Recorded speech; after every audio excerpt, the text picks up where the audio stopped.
दिगंबरा श्रीपाद वल्लभ दिगंबरा दिगंबरा दिगंबरा श्रीपाद वल्लभ दिगंबरा दिगंबरा दिगंबरा श्रीपाद वल्लभ दिगंबरा दिगंबरा दिगंबरा श्रीपाद वल्लभ दिगंबरा दिगंबरा दिगंबरा श्रीपाद वल्लभ दिगंबरा दिगंबरा दिगंबरा श्रीपाद वल्लभ दिगंबरा दिगंबरा दिगंबरा श्रीपाद वल्लभ दिगंबरा दिगंबरा दिगंबरा श्रीपाद वल्लभ दिगंबरा दिगंबरा दिगंबरा श्रीपाद वल्लभ दिगंबरा दिगंबरा दिगंबरा श्रीपाद वल्लभ दिगंबरा अवधूत चिंतन श्री गुरुदेव दत्त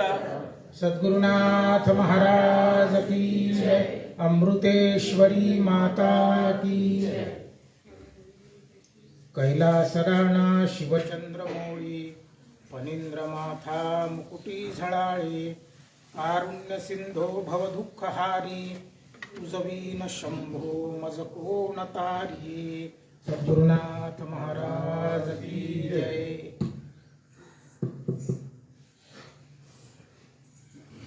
सिद्ध आणि नामधारकाचा संवाद अश्वत्थ वृक्षाखाली सुरू आहे।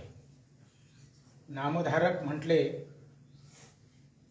अशा गोड कथा सद्गुरुरायांच्या तुम्ही सांगता आहात, तेव्हा सिद्ध म्हटले की बाबा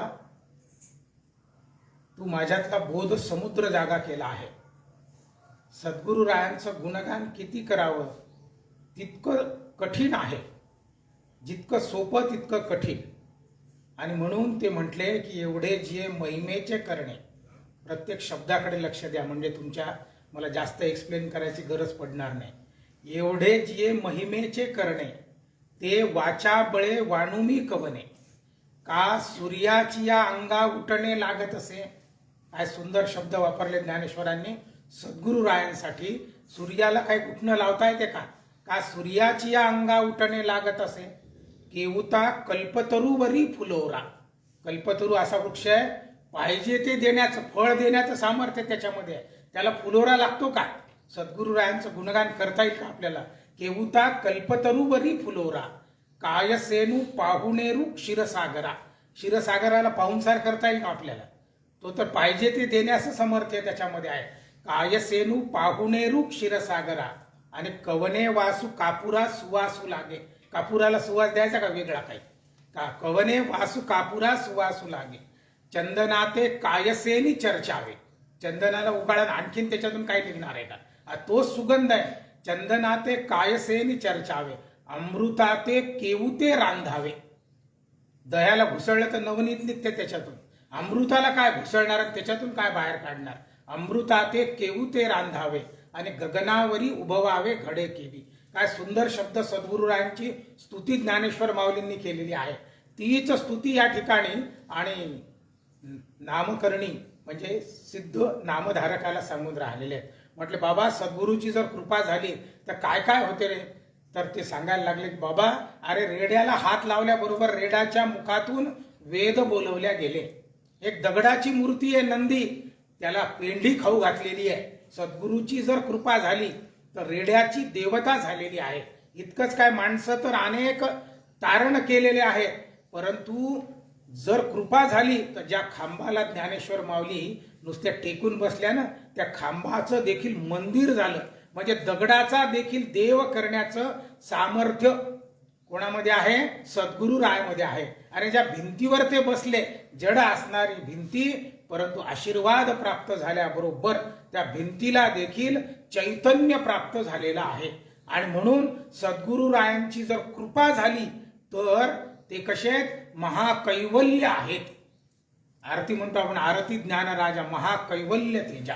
कैवल्य म्हणजे त्रिविध तापाची झाली बोळवण, आपण म्हणतो की नाही, वितूपणाची झाली बोळवण एका जनार्दन, तसं त्रिविध तापात जे त्रिविध ताप आहेत, जन्ममृत्यूच्या पलीकडे जाण्याचं सामर्थ्य ज्यांच्यामध्ये आहे ते स्थान आणि तो व्यक्ती क्षेत्र आणि क्षेत्रज्ञ त्याला म्हटलेलं कैवल्य आता या कैवल्याचे 4 प्रकार आहेत. आपण इथे बसलेले सगळेजण बद्ध कैवल्य आहोत, म्हणजे आपल्याला सामर्थ्य आहे पण आपल्याला कळत नाही.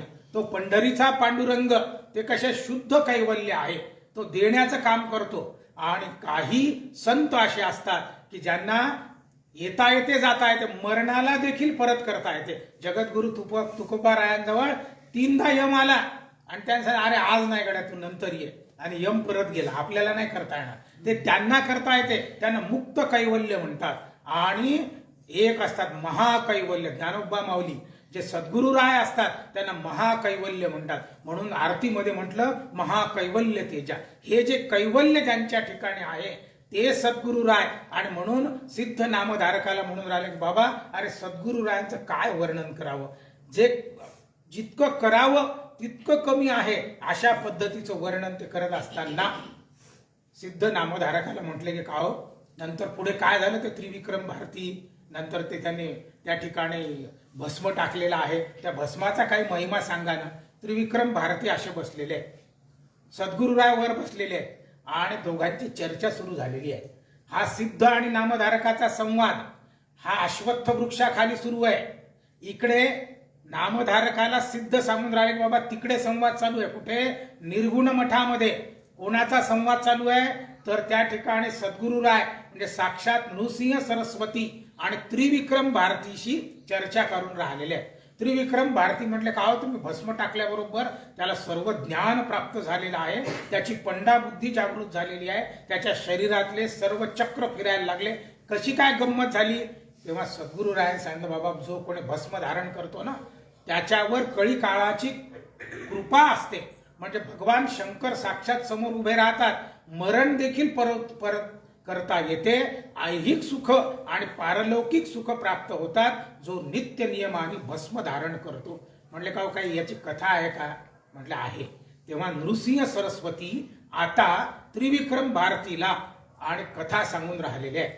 त्यांनी सांगितलं की बाबा सत्ययुगामध्ये कृतयुगामध्ये वामदेव नावाचे एक योगी आहेत आणि सर्वांगाला भस्म भस्म घेणे म्हणजे काय, संसारामध्ये फार लक्ष न देता काम करणे त्याला भस्म धारण करणे म्हणतात.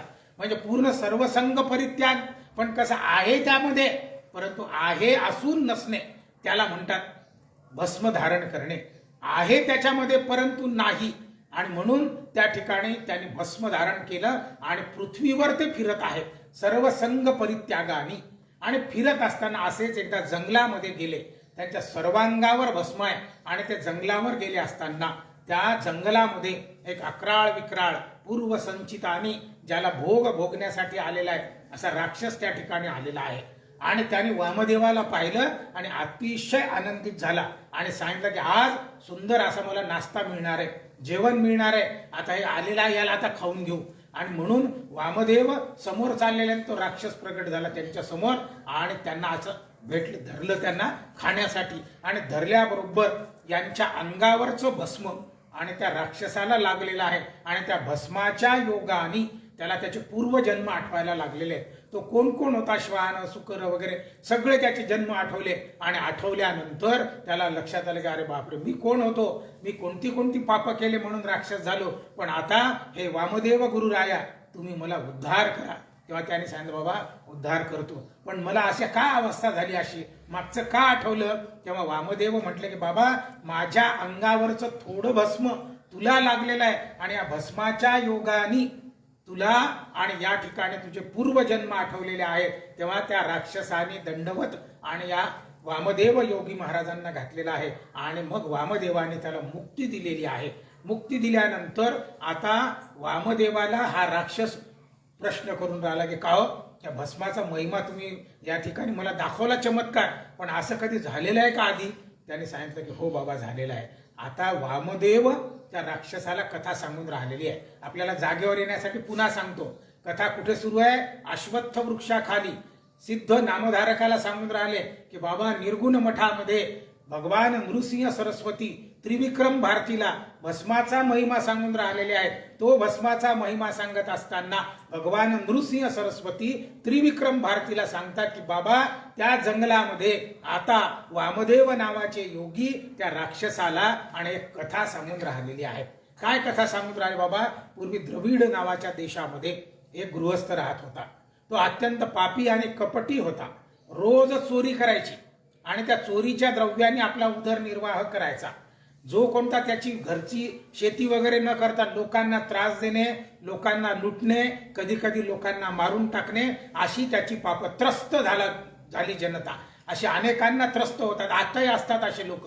तर त्या त्रस्त झालेल्याला कोणीतरी आणि शिक्षा करत असते. मग एक दिवस हा चोरी करत असताना पकडला गेला. लोकांनी पकडलं त्याला आणि सगळे लोक त्या वेटाळातले गोळा झाले आणि त्याला इतकं मारलं तो जागीच गतप्राण झाला. आता गतप्राण झाल्यावर लोकांनी काय केलं? त्याचा काय अंत्यसंस्कार वगैरे कोणाला रातोरात त्याला घेतलं आणि गावाच्या बाहेर नुसतं फेकून दिलं. फेकून दिल्यानंतर काही 1-2 दिवसांनी त्याचं शरीर कुजायला लागलं, त्याची दुर्गंधी यायला लागली आणि मग त्याच ठिकाणी चितेवर पलीकडे एक कुत्रा बसलेला होता. त्याला त्याचा वास आल्यामुळे त्याला वाटलं आपल्याला खायला काहीतरी आहे आणि म्हणून त्या चिताभस्मावर बसलेला कुत्रा त्या ठिकाणी आला आणि तो याचे लचके तोडावे म्हणून त्याच्या शरीरावर घुसल्याबरोबर थोडं अंग त्या कुत्र्याने झटकलं त्याच्या अंगावर आणि झटकल्याबरोबर त्या कुत्र्याच्या अंगावर पडलेलं भस्म त्या प्रेताच्या आणि अंगावर पडलं आणि त्याच्या योगाने हा त्या ठिकाणी ज्यावेळेस सदैव ज्याला म्हणतात वैकुंठ किंवा नरकामध्ये जात असताना त्याला यमदूत घेऊन चाललेले होते. परंतु याच्या देहावर जसं भस्म पडल्याबरोबर शिवदूत त्या ठिकाणी आलेले आहेत आणि त्या यमदूतांशी युद्ध करायला लागले. म्हटलं याला नाही न्यायचं तिकडे तुमच्या यमलोकात. त्यांनी सांगितलं अरे बाबा हा पापी आहे, याने एवढे पाप केले, चोऱ्या केल्या, त्यामुळे काही जरी असलं तरी या पापाची निष्कृती या ठिकाणी झालेली आहे, कारण त्याच्या सर्वांगावर भस्म पडलेला आहे आणि मग या भस्माच्या योगाने त्याच्या सर्व पापाची आणि मुक्ती झालेली आहे. म्हणून आता तू याला नरकामध्ये नेऊ नको, यमलोकाला नेऊ नको, याला कैलास पद प्राप्त होणार आहे. ते यमदूत गेले यमाजवळ. म्हटलं बाबा हे काय होऊन राहिलं असं? आता सगळा पापी आहे, आपण सगळं लिहून ठेवलं, याला घेऊन चाललो. तेव्हा साक्षात यमधर्म आणि त्या ठिकाणी आलेले आहेत. भगवान शंकरांनी आता यमाला ही सगळी भस्माचं महात्म्य सांगितलेलं आहे की भस्माच्या योगाने कशा पद्धतीने होते. चिता भस्म जर असेल तर किती सुंदर आहे, त्याच्या कथा पुढे येणार आहेत. आणि मग कशा पद्धतीने लावायचं, कसं त्रिपुंड घ्यायचं आहे, कुठे लावायचं आहे, हे सगळं भगवान शंकरांनी आणि भस्माचा महिमा त्या ठिकाणी आणि यमधर्माला सांगितलेला आहे. हाच महिमा आता वामदेव त्या ब्रह्मराक्षसाला सांगून राहिलेले आहेत. हाच महिमा आता नृसिंह सरस्वती आणि त्रिविक्रम भारतीला सांगून राहिलेले आहेत. हाच महिमा आता आणि सिद्ध आणि नामधारकाला सांगून राहिलेले आहेत. अशी सगळी कथा त्या ठिकाणी चालू आहे. सिद्ध आणि नामधारकाचा हा संवाद सुरू असताना सिद्ध आणि नामधारक एका ठिकाणी बसलेले आहेत आणि नामधारक म्हटले की का हो काय सुंदर सद्गुरू रायांच्या कथा आहेत. आणखी काय झालं? त्याने सांगितलं बाबा सांगतो. एक माहूर नावाचं क्षेत्र आहे, आपल्या सगळ्यांना माहिती आहे. परशुराम त्या ठिकाणी कायम वास्तव्यात असतात. रेणुका माता म्हणजे परशुरामाची आई, परशुरामाने आपल्या आईचं धड उडवल्यामुळे तिथे आजही जो मुखवटा आहे तो फक्त मुखवटा आहे, पूर्ण देवी त्या ठिकाणी नाही. तर असं एक मोठं स्थान, तिथे दत्ताचा देखील जन्म झाला असा एक प्रघात त्या ठिकाणी आहे. तिथे देवदेवेश्वरी म्हणजे एकमुखी दत्त त्या ठिकाणी आहे. मा म्हणजे आई आणि उर हे दोन अर्थाने त्या ठिकाणी होते. एक तर सुंदर प्रसन्न असणारं ठिकाण आणि उर म्हणजे जिचं मातृहृदय आहे असं माहूर त्या ठिकाणी. आणि दत्ताचं देखील सुंदर ठाण आहे. म्हणजे अगदी 1227 पासून मुकुंद भारती त्या ठिकाणी आले, त्यांनी ते ठिकाण शोधलं आणि तिथे दत्ताचं ठाणं निर्माण केलं आणि एक धुनी पेटवली. ती 1227 पासून आतापर्यंत म्हणजे साधारणतः 900 वर्ष झाले असतील, ती धुनी अजूनही विझलेली नाही. इतकं सिद्ध स्थान म्हणजे माहूर नावाचं क्षेत्र आहे. इथे सप्त चिरंजीव अनेक वेळा त्या ठिकाणी येऊन जातात. राखी पौर्णिमेला हे जात असतात आणि त्या ठिकाणी आणि प्रदक्षिणा असते आणि त्या प्रदक्षिणेतून अनेकांना दृष्टांत होतात. असं एक माहूर नावाचं क्षेत्र अत्यंत सुंदर. आणि त्या ठिकाणी आणि एक गोपीनाथ नावाचे गृहस्थ आहेत आणि त्यांनी दत्ताची आराधना केली आणि त्यांना एक पुत्र प्राप्त झाला. दत्ताच्या कृपेने पुत्र प्राप्त झाल्यामुळे त्याचं नाव ठेवलं दत्त. हा दत्त हळूहळू मोठा व्हायला लागलेला आहे. आणि लग्नाला योग्य झाल्यानंतर एका सावित्री नावाच्या मुलीशी त्याचा विवाह केलेला आहे. दोघांचा जोडा म्हणजे लक्ष्मी नारायणाचा जोडा आहे, वाणी हिरण्यगर्भाचा आहे, उमा महेश्वराचा जोडा आहे. इतका सुंदर, दृष्ट लागावी असा तो जोडा. सगळेजण त्यांचं कौतुक करायचे. दोघांचा संसार खूप सुंदर आहे. ती मुलगी देखील आपल्या घरच्यांची सेवा करून राहिलेली आहे. आणि अशा स्थितीमध्ये तो काही दिवसांनी त्या मुलाला क्षय नावाचा रोग झालेला आहे. आणि क्षय म्हटल्यानंतर तो क्षीण क्षीण व्हायला लागलेला आहे. शरीरावर कुठे निरनिराळे फोड यायला लागलेले आहेत, त्याच्या शरीरातून दुर्गंध यायला लागलेले आहे. अनेक वैद्य झाले, अनेक डॉक्टर ज्याला म्हणतात असे सगळे झाले. दूरदूरून लोकांना बोलावलं की याचा इलाज करा. व्रत वैकल्य झाले, पण तरी देखील काही होईना. त्याच्या शरीरामध्ये दुर्गंधी, शरीर कृश व्हायला लागलेलं आहे. त्याची पत्नी तरी देखील त्याची सेवा करायची, सगळे त्याची सेवा करायचे. आणि अशा स्थितीमध्ये लोकांनी त्याचं जातकही पाहिलं की अरे बापरे, याचं काही जमत नाही. आणि हा काही दिवसाचा सोबती आहे. तेव्हा आता काय करावं? त्याने आपल्या पत्नीला बोलावलं. क्षीण अवस्थेमध्ये सांगितलं की बाई, कशासाठी त्रास करून घेते? तू माझ्याशी लग्न केलं खरं म्हणजे माझं नाही, तुझंच काहीतरी पूर्वजन्माचं पाप असावं आणि म्हणून तुला हा सगळा त्रास भोगायचं काम पडून राहिलेलं आहे. तू एक काम कर, मला सोडून दे.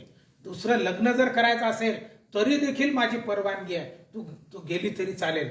पण हिने सांगितलं, सावित्रीने सांगितलं की नाही, माझं जीवन तुमच्यासाठी आहे आणि म्हणून आपण जे जे कोणतं संकट येईल त्या संकटाला दोघांनी सामोरे जायचं आहे. आई वडील देखील मूर्छा येऊन पडायचे की बाबा कसं होईल.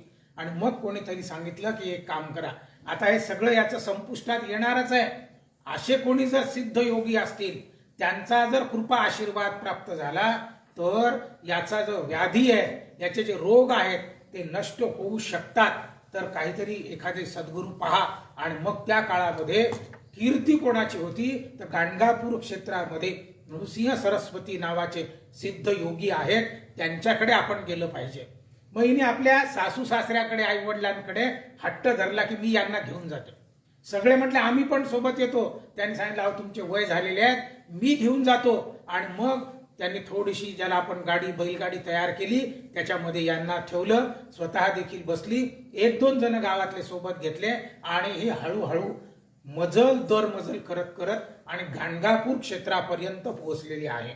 आणि गाणगापूर क्षेत्रात पोहोचल्याबरोबर त्या ठिकाणी विपरीत झालं आणि या दत्ताला यमधर्माने बोलावलं आणि ते गतप्राण त्या ठिकाणी झालेले आहेत.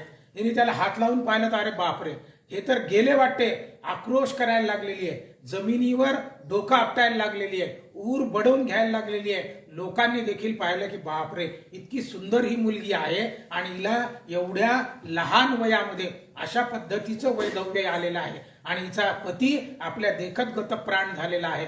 काय करावं लोकांना देखील सुचत नव्हतं. ही तर ऊर बडवून घेत होती. आणि अशा स्थितीमध्ये काही काळ गेल्यानंतर सोबतचे आणि गावातल्या लोकांनी तिला सांगितलं की बाई, आता हा गेलेला आहे तर आपण याचा अंत्यसंस्कार केला पाहिजे. परंतु ती आरडाओरडा करायला लागलेली आहे की नाही, मी माझ्या सासू सासऱ्यांना काय सांगू, माझ्या घरच्यांना काय सांगू, मी तर मोठ्या विश्वासाने त्या नृसिंह सरस्वती यांच्याकडे आलेली आहे आणि इथे तर अशा पद्धतीचं वातावरण झालेलं आहे, काय करावं. आणि म्हणून ती सद्गुरू रायांची आर्त हाक मारून राहिलेली आहे. लोकांना म्हणून राहिले की मी नाही, यांना देत नाही मी. आणि अशा स्थितीमध्ये सिद्ध योगी त्या ठिकाणी उपस्थित झालेले आहेत.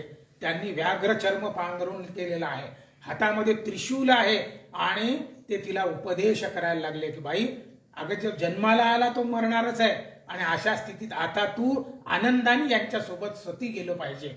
आणि मग तुझं पातिव्रत्य आहे, तू चिंता करू नको, पुढील जन्मी तुला आणखीन काहीतरी मिळेल. परंतु ही चिंताग्रस्त होऊन त्यांच्या समोर हट्ट करायला लागलेली आहे. तेव्हा आता सिद्ध योगींनी आचार धर्म तिला सांगायला सुरुवात केलेली आहे. आणि मग सांगितलं की बाई, तुला पतिव्रतेचा धर्म मी सांगतो, तुला त्या ठिकाणी सती का जायचं त्याचा धर्म मी तुला सांगतो, मी तुला वैधव्याचा धर्म देखील सांगतो, मी स्त्री आणि पुरुषांचा धर्म सांगतो. आणि मग त्यांनी पुरुष आणि स्त्री यांचं जीवन खरं म्हणजे एका रथाचे 2 चाक आहेत. पुरुषांनी देखील महिलांना आपल्या कोणीतरी त्या अंकित आहेत असं वागवू नये. आपण प्रतिज्ञा करतो लग्नाच्या वेळेस, धर्मेच अर्थे च, च शब्द वापरला तिथे, कामे च नातिचरामी, नातिचरामी, नातिचरामी, असं 3 वेळा आपण प्रतिज्ञा केलेली आहे. म्हणजे धर्मकार्यामध्ये पत्नीचा सल्ला घेतलाच पाहिजे. अर्थकार्यामध्ये पगार आल्याबरोबर सगळा बायकोच्या हातात देऊन टाकला पाहिजे. अर्थे च कामे च, जर काही ऐहिक सुख घ्यायची असतील तर तिची अशी आपण चर्चा केली पाहिजे. माणसं करत नाहीत, हे दुर्दैव आहे. स्त्रियांनी देखील आचार धर्म सिद्ध त्यांना सांगून राहिले की बाई काय कर, आपला जो पुरुष आहे त्याच्याशी कसं वागायचं त्याचा आचार धर्म तिचं सांगितलेला आहे. नवऱ्याच्या आधी उठलं पाहिजे, त्याचं स्नानाची व्यवस्था केली पाहिजे. नाही तर मी नेहमी सांगतो, सकाळीच नवऱ्याने पाणी तापवावे आणि मग राणीला आंघोळीला मग उठवावे. त्याला आवाज द्यावा लागते, तापलं का पाणी, चल ये. असं नाही तर त्या काळात सडा संमार्जन व्हायचं, रंगावली काढल्या जायची, त्या ठिकाणी सगळी पूजेची व्यवस्था, त्याच्या आंघोळीची व्यवस्था, त्यानंतर पूजा अर्चन व्हायचं, दोघांनी पूजा करायची, दोघांनी आरार्तिक्य करायचं आणि त्यानंतर सुंदर स्वयंपाक, नाही तर धुण्याला बाई, भांड्याला बाई, स्वयंपाकाला बाई, सगळ्याला बाई, आणि मग दोघं जण जेवतात एकमेका. असं न करता जर आपण अशा पद्धतीने केलं, आर्तता त्याच्यामध्ये येते. तुम्ही ज्या भावनेने स्वयंपाक करता त्याच्यामधला अंश त्या ठिकाणी येतो आणि म्हणून त्यांनी पतिव्रता धर्म त्या ठिकाणी सांगायला सुरुवात केलेली आहे. आणि लोपामुद्रेची कथा त्यांनी सांगितलेली आहे. वेळेचंही बंधन आहे. लोपामुद्रा म्हणजे अगस्त्य ऋषींची ही पत्नी आहे. बृहस्पतींनी पातिव्रत्याचा धर्म आणि सगळ्या देवगणांना सांगितलेला आहे तिथे. आणि ही लोपामुद्रा कोण आहे? अगस्त्य ऋषींची पत्नी आहे आणि ती पतिव्रता आहे. तिच्या भयाने देखील लोक, इंद्रदेव देखील घाबरायचे, ही काय शाप देईल का, आणि अशी सगळी कथा त्या ठिकाणी सांगितलेला आहे. ते आचार धर्म आणि सगळा त्या ठिकाणी आणि तिला सांगितलेला आहे. आणि असं केल्यानंतर तिने ठरवलं की बाबा आता तुम्ही म्हणता, मला पटलेलं आहे, आता मी सती जाण्याचा निश्चय करते. आणि मग त्या सिद्ध योग्याने काय केलं, 4 रुद्राक्ष काढलेले आहेत आणि ते 4 रुद्राक्ष तिने सांगितलं की तू एक काम कर, याच्यातले 2 त्याच्या कानामध्ये बांध आणि 2 त्याच्या आणि गळ्यामध्ये बांधून रुद्र जप, मी तुला पाणी देतो ते त्याच्यावर टाक आणि त्याच्यानंतर तू सती जा. असा सगळा तिला उपदेश केला. तिने सांगितलं की काही हरकत नाही. आणि म्हणून गाणगापूर क्षेत्रामध्ये असताना सगळेजण आणि आता त्या याच्यावर चाललेले आहेत, संगमावर, त्याच ठिकाणी त्याचा अंत्यसंस्कार करण्यासाठी. हिला सती जायचं म्हणून हिने हिरवं वस्त्र धारण केलेलं आहे, चुडा धारण केलेला आहे, मस्त मळवट पांघरलेला आहे. आणि ते सगळं ते दृश्य पाहिल्यानंतर ते गाणगापूरचे लोक हळहळून राहिलेले आहेत की इतकी सुंदर जी आहे आणि अशा पद्धतीची अनुपम स्वरूपाची जिचं वर्णन करता येते, अशी एक प्रकारची देवीच जणू, आणि तिला अशा पद्धतीने वैधव्य यावं, हळहळ चालू आहे. सगळेजण त्या ठिकाणी पोहोचल्यानंतर यांनी सगळ्यांना विनंती केली की काहो, आता मी सती तर जाणारच आहे, पण मी ज्यांच्या दर्शनासाठी आली ते नृसिंह सरस्वती यांचं दर्शन तर माझं राहिलेलं आहे, मला थोडी 5-10 मिनिटाची परवानगी देता का? मी धावत जाते, त्यांचं दर्शन घेते आणि पुन्हा या ठिकाणी येते. सगळ्यांनी सांगितलं की काही हरकत नाही. आणि म्हणून ती धावत धावत संगमावर, जिथे भगवान नृसिंह सरस्वती बसलेले आहेत, त्या ठिकाणी रुद्रजाप चालू आहे. आणि त्या रुद्रजाप चालू असतानाच नृसिंह सरस्वती बसलेले त्या औदुंबर वृक्षाखाली. आणि आल्यानंतर यांनी साष्टांग दंडवत त्यांना घातलेला आहे. तिच्या बांगड्याचा आवाज ऐकल्याबरोबर नृसिंह सरस्वती ध्यानामध्ये बसलेले आहेत आणि सांगितलं, अष्टपुत्र सौभाग्यवती भव. असा आशीर्वाद बांगड्याचा आवाज आल्याबरोबर सगळ्यांनाच ते देत होते, तसा इलाही दिला.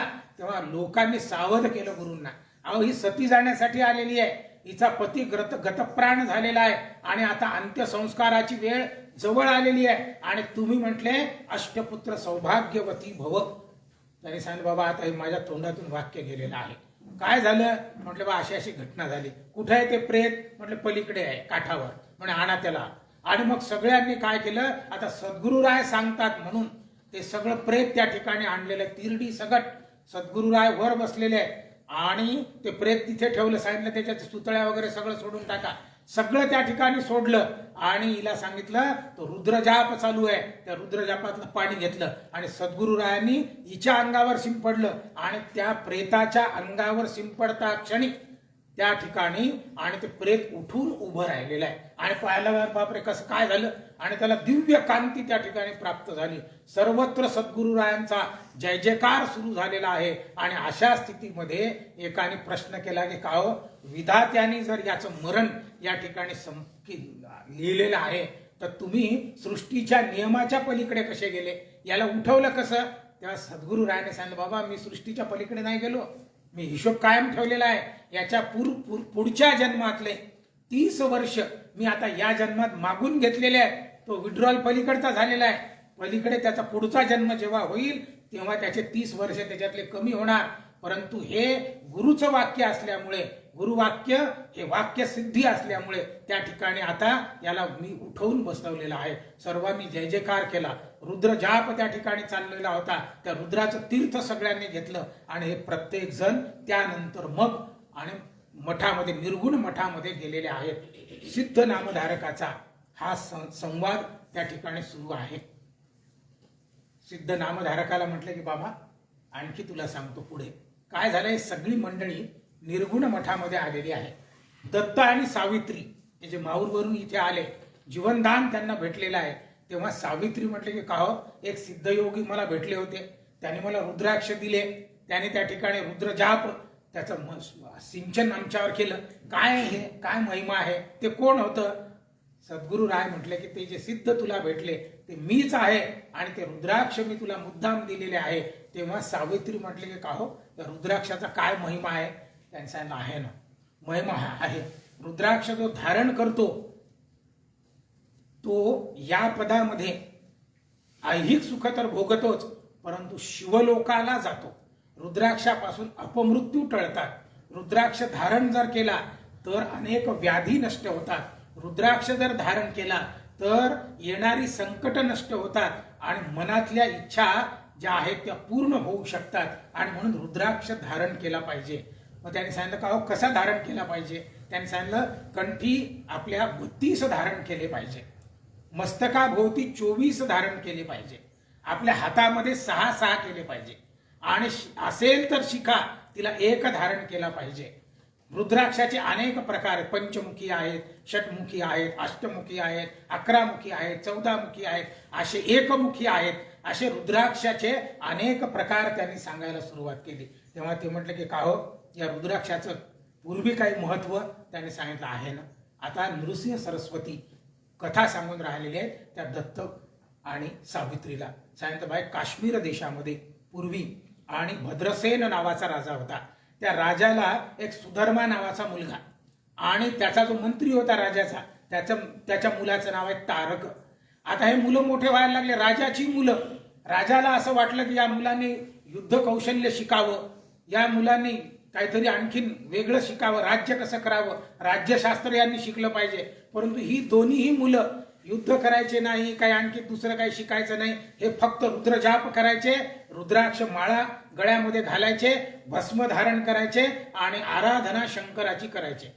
आता त्या मंत्र्याला देखील चिंता लागली की आपला मुलगा, राजाला देखील चिंता लागली की हे काय करून राहिले, यांना तर भविष्यामध्ये राज्य करायचं आहे, काय करावं काही समजून नाही राहिलं. आणि ते 7 वर्षाचे झालेले आहेत पण तरी देखील हे सगळं करून राहिले. त्याच्या राज्यामध्ये पाराशर नावाचे ऋषी आलेले आहेत आणि ते ऋषी आल्यानंतर त्यांचा सगळे पाद्यपूजन केल्यानंतर हा राजा सुधर्मा त्यांनी म्हटलं की का हो ही मुलं अशी काय झालेली आहेत? तेव्हा पाराशर ऋषींनी डोळे बंद केले आणि अंतर्ध्यानाने पाहिलं की बाबा अरे तुझे मुलं कोण आहेत? तर पाराशर ऋषी आता त्याला कथा सांगून राहिलेले आहेत त्याची की बाबा हे मुलं कोण आहेत? तर सांगितलं पूर्वी एक नंदीग्राम नावाचं गाव आहे, त्या ठिकाणी महानंदा नावाची वेश्या आहे, परंतु ती वेश्या असूनही पतिव्रता, तिचं वर्णन केलेलं आहे. पतिव्रता का? नेमीला दिवस एखाद्या पुरुषाला तिने जर शब्द दिला की आज मी तुझ्यासोबत संग करणार आहे, तर इंद्रदेव जरी त्या ठिकाणी आले आणि कितीही संपत्ती देतो म्हटलं तरी ते ती संपत्ती घ्यायची नाही. आणि म्हणून तिला वेश्या असूनही पतिव्रता म्हटलेलं आहे. लोकांना आणि मनोरंजन करण्यासाठी तिने तिच्या प्रासादामध्ये कुक्कुट म्हणजे कोंबडा आणि मरकट म्हणजे एक माकड ठेवलेला आहे आणि त्या माकडाच्या गळ्यामध्ये आणि त्या कोंबड्याच्या गळ्यामध्ये एक रुद्राक्ष तिने धारण केलेला आहे. असे काही दिवस जात असताना एक शिवव्रती नावाचे व्यापारी त्या ठिकाणी आले आणि ते हिच्या दरबारामध्ये आले आणि हिने त्यांच्याकडे पाहिलं. राजस सुकुमार मदनाचा पुतळा अशा पद्धतीचं त्यांचं स्वरूप आणि त्यांच्या हातामध्ये एक दिव्य लिंग त्या ठिकाणी होतं. आणि ते पाहिल्यानंतर तिला मोह त्या लिंगावर झाला आणि तिने त्या शिवव्रतीला सांगितलं की अहो, तुमच्याकडून मला काहीही नको, फक्त हे लिंग मला द्या आणि हे लिंग जर तुम्ही मला द्याल तर मी 3 दिवसपर्यंत तुमची दासी बनेल. तर हे म्हटले, बाई, हे लिंग माझं आत्मलिंग आहे, याचं संरक्षण तू करू शकणार नाही. ज्या दिवशी हे लिंग दग्ध होईल, नष्ट होईल, त्या दिवशी मी प्राण अर्पण करेन. तर याने सांगितलं, नाही नाही, मी माझ्या जीवाच्या पलीकडे आणि या लिंगाचं रक्षण करील, तुम्ही मला हे लिंग द्या. तेव्हा त्याने सांगितलं, नक्की करशील का? म्हटले, हो, नक्की करणार. आणि मग त्याने सांगितलं की काही हरकत नाही. मग त्याने ते लिंग तिला देऊ केलेलं आहे.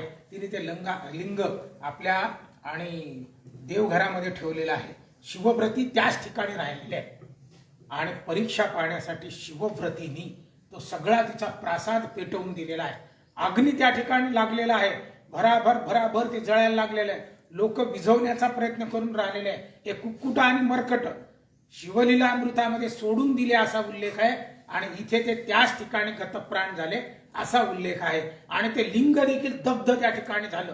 शिवव्रती बाहेर आहे, ती ही जी महानंदा आहे ती पण बाहेर आली, पण घर मात्र पूर्ण झालेलं आहे, जळून राहिलेला आहे. शिवव्रती म्हटले की बाई, मी तुला सांगितलं होतं हे माझं लिंग आत्मलिंग आहे आणि ते तू काही रक्षण केलं नाही, आता मला आत्मसमर्पण केलं पाहिजे. आणि म्हणून तिने त्या अग्नीमध्ये उडी मारलेली आहे आणि उडी मारून ते त्या ठिकाणी नष्ट झालेले आहेत.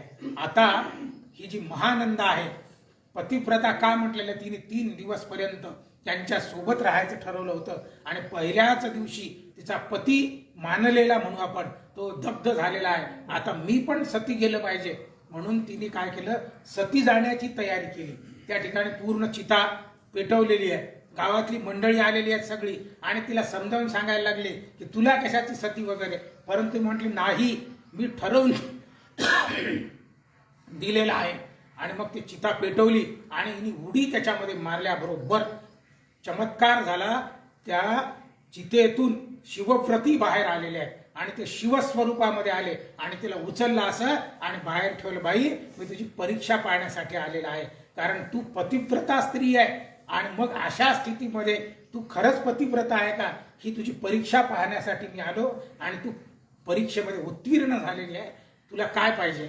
तिने सांगितलं, हे जे माझं गाव आहे, माझ्या सोबतची सगळी मंडळी आहे, त्यांना विमानात बसवा आणि शिवलोकाला घेऊन जा, एवढी माझी विनंती आहे. आणि सदाशिवानी त्यांना शिवलोकांना घेऊन गेलेला आहे. परंतु हे कुक्कुट आणि मरकट हे दैवयोगाने त्यांच्या गळ्यामध्ये रुद्राक्ष असल्यामुळे त्यांना पुनर्जन्म तुझ्या ठिकाणी प्राप्त झालेला आहे आणि म्हणून या ठिकाणी हे जे 2 मुलं आहेत हे तुझ्या पोटी आणि मंत्र्याच्या पोटी आलेले आहेत आणि म्हणून हे युद्ध कौशल्य न शिकता, इतर कोणतं राज्यशास्त्र न शिकता हे फक्त शंकराची आराधना करता आहेत, तू काही चिंता करू नको. याने सांगितलं, याचं जातक पाहणं जरा काय यांचं आहे. मग पाराशर ऋषींनी बृहत पाराशरी नावाचा ग्रंथ, आता यांना माहिती सगळ्या, तेच तो त्याच्यामध्ये सगळं वर्णन आहे, ते पाहिलं त्यांनी आणि सांगितलं की बाबा, आजपासून 7वे दिवशी, आजपासून 7 दिवसांनी याच समयाशी मृत्यू पावतील. असं म्हटल्याबरोबर तो राजा आणि प्रधान मूर्छित होऊन पडलेले की बाबा आता कसं काय होईल, आणि सावध होऊन चिंता करायला लागले आणि पाराशर ऋषींना विनंती करायला लागले की तुम्हीच तारक आहात आमचे, आता काय करायचं ते करा. तेव्हा पाराशर ऋषींनी सांगितलं की बाबा, एक काम करू, आपण या ठिकाणी रुद्रजाप करू. याच्यात रुद्राक्ष आहेतच, रुद्राक्ष आणि रुद्रजाप करत असतानाच जर झाला प्रयत्न तर आपण करू. आणि म्हणून मग त्या ठिकाणी रुद्रजाप सुरू करायला लागलेला आहे. रुद्र किती प्रकारचे असतात, एकाच माणसाने 11 वेळा जर म्हटलं त्याला एकादशी रुद्र म्हणतात. जर 11 लोकांनी 11 वेळा म्हटलं त्याला लघुरुद्र म्हणतात.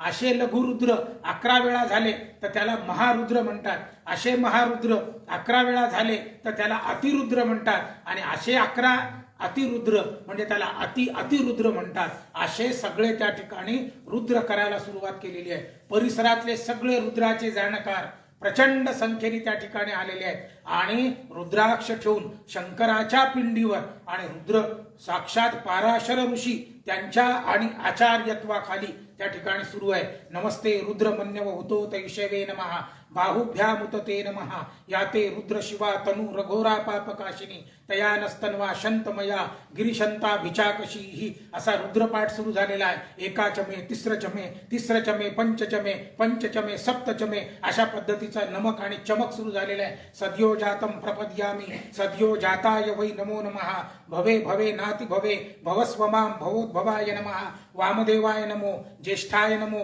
श्रेष्ठाय नमो रुद्राय नमो कालाय नमो कलविकरणाय नमो बलाय नमो बलप्रमथनाय नमः सर्वभूत मनोन्मनाय नमः आणि प्रार्थना करायला लागलेले अघोरेभ्योत घोरेभ्यो घोर घोरतरेभ्यः सर्वेभ्यः सर्वेभ्यो नमस्ते अस्तु रुद्र रूपेभ्यः अशा पद्धतीची प्रार्थना त्या ठिकाणी आणि दिव्य अशा आवाजामध्ये स्वराघातासह सुरू आहे आणि रुद्राभिषेक त्या ठिकाणी झालेला आहे. अभिसिंचन चालू आहे. सर्व नद्यांचं पाणी त्या ठिकाणी आलेलं आहे आणि अशा स्थितीमध्ये आशीर्वचन सुरू असतानाच त्या ठिकाणी आणि यमाचे लोक साक्षात यमधर्म त्या ठिकाणी आलेले आहेत आणि यांचे प्राण त्यांनी उचललेले आहेत आणि उचलल्याबरोबर आकाश मार्गाने जाताना साक्षात शंकराचे सेनापती म्हणजे आता रुद्रगण नाही शंकराचे सेनापती वीरभद्र समोर आलेले आहेत आणि सांगितलं की यमाशी युद्ध सुरू झालेलं आहे यमधर्माशी आणि यमाने सांगितलं बाबा यांचं सगळं ठरलेलं आहे.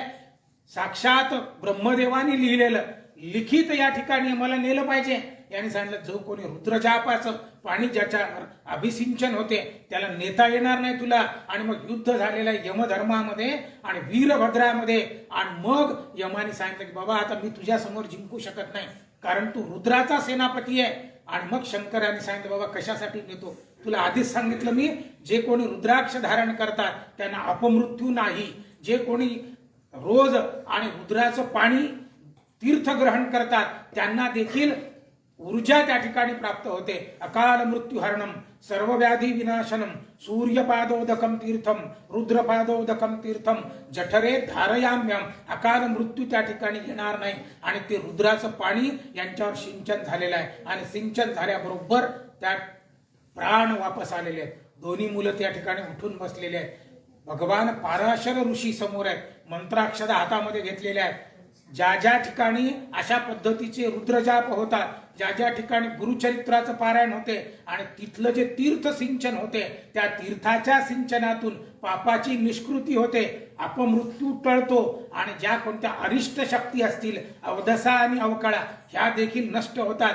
गुरुजींनी मंत्राक्षदा घेतलेल्या आहेत आणि त्यांच्यावर सुरू केलेल्या आहे समिद्धो अंजन कृदारम मतिनाम घृतमग्ने मधुमत पिन्वमानः वाजी वहन वाजिनन जातवेदो देवानां वक्षिप्रियमा सदस्तम्म घृतेनांजन संपथो देवानां वक्षिप्रियमा सदस्तम्म अशा पद्धतीची त्या ठिकाणी मंत्राक्षदा करून राहिलेल्या आहेत. त्या चक्षुर्देवहितम पुरस्तात् शुक्रमुच्चरत पश्चेम शरदशतम जीवेम शरदशतम शृणुयाम शरदशतम प्रब्रवाम शरदशतम अधोनास्याम शरदशतम भूयश्च शरदशतात.